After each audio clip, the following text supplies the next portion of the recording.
สบายดีวันนี้มีสินค้ามาใหม่เนาะมาแนะนำให้ไอ้น้องเซาเดินป่าเนาะตัวนี้จะเป็นรุ่น MC นะ MC จะเป็นรุ่นเดิมๆนั่นแหละที่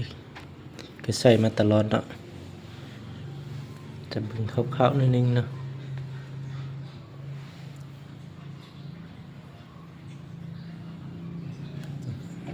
คลิปเราก็จะให้คลิปสั้นนิดนึงนะ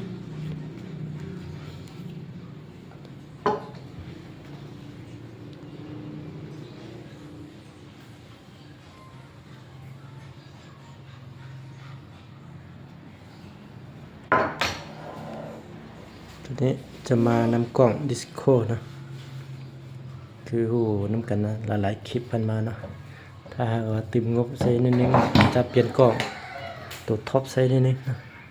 แล้วเต็มงบอีกแล้วติมจะเปลี่ยนตัวถังอลูมิเนียมนี้เป็นถังคาร์บอนให้นะ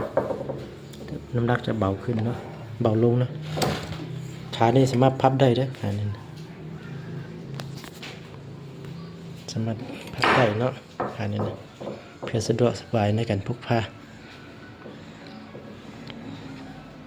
ตัวนี้จะเป็นวาล์วปั๊มได้นะทั้งห้านเขาปรับให้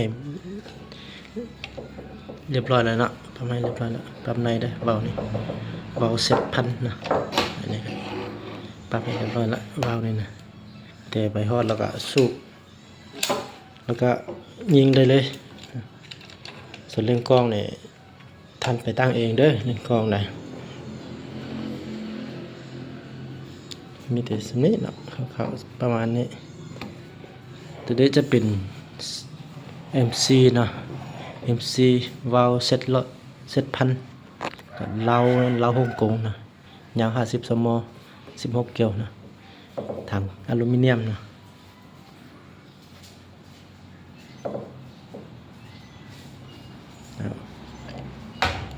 ถ้าทานอยากรู้ตัวใดเพิ่มเติมเราจะถ่ายเป็นวิดีโอเป็นคลิปส่งให้ท่านเป็นการส่วนตัวเนาะกล้องนี่สามารถปรับซูมซูมไกลได้เด้ออันนี้ซูมได้แต่ว่าผ่านมาเราใส่ตลอดกับเลข6เลข5เลข6นี่ก็ถือว่าโอเคแล้วเนาะระยะ50 เมตรเนี่ยโอ้เห็นชัดเจนเลยนะนี่ปรับซ้ายปรับขวานะปรับสูงต่ำนะอันนี้ปรับไฟนะปลั๊กไฟแสงอยู่ในไม้บวกอยู่รูปยาวซองไปเห็นหั่นนะก็สิมีแต่เท่านี้นะถ้าท่านใดสนใจก็สามารถติดต่อได้ถ้าบ่มักขาตัวนี้ยังมัก